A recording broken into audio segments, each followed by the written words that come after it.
South of the palisade enclosing the barn was a clearing, a tract of 20 or 30 acres of land from which Mr. Brent had cut and burned the trees. On this clearing, the stumps stood thick as the hair on an angry dog's back, but the hard-working farmer plowed between and around them, and each year raised upon the fertile soil enough wheat and corn to supply the wants of his family and his stock, and still had a little grain left over to take to Brookville, 60 miles away, where he had bought this land, there to exchange for such necessities of life as could not be grown upon the farm or found in the forest. The daily food of the family all came from the farm, the forest, or the creek.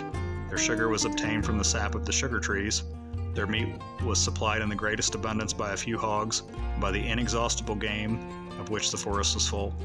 In the woods were found deer, just for the shooting, and squirrels, rabbits, wild turkeys, pheasants, and quails, so numerous that a few hours' hunting would supply the table for days.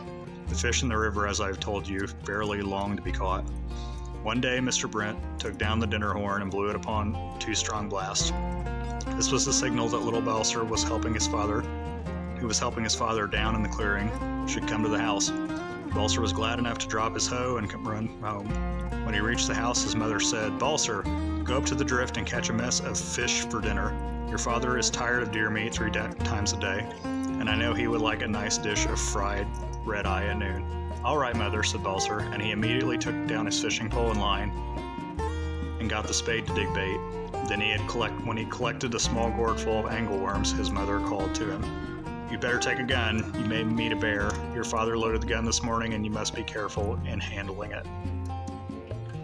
Balser took the gun, which was a heavy rifle, considerably larger than himself, and started up the river towards the drift, about a quarter of a mile away. There had been rain during the night, and the ground near the drift was soft.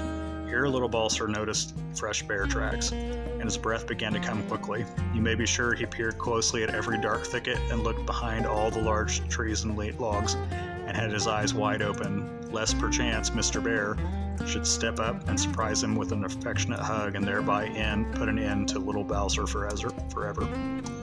As he walked on cautiously, and, if the truth be told, somewhat tremblingly, until he reached the drift, Balser was but a little fellow, yet the stern necessities of a settler's life had compelled his father to teach him how to use a gun, and although Balser had never killed a bear, he had shot several deer, and upon one occasion had killed a wild cat almost as big as a cow, he said.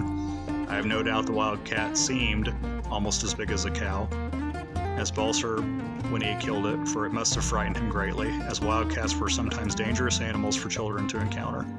Although Balser had never met a bear face to face and alone, yet he felt, and many a time he had said, there wasn't a bear in the world big enough to frighten him, if he had but his gun. He'd often imagined them and minutely detailed to his parents and little brother just what he would do if he should meet a bear.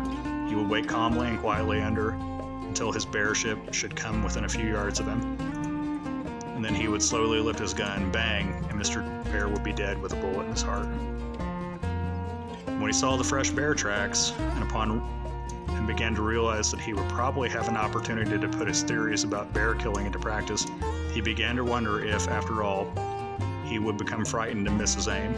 Then he thought of how the bear, in that case, would be calm and deliberate and put his theories into practice by walking very politely up to him and making a very satisfactory dinner of a certain boy whom we could name. But as he walked on and no bear appeared, his courage grew stronger at the prospect of meeting the enemy grew less, and he again began saying to himself that no bear could frighten him because he had his gun and he could and would kill it.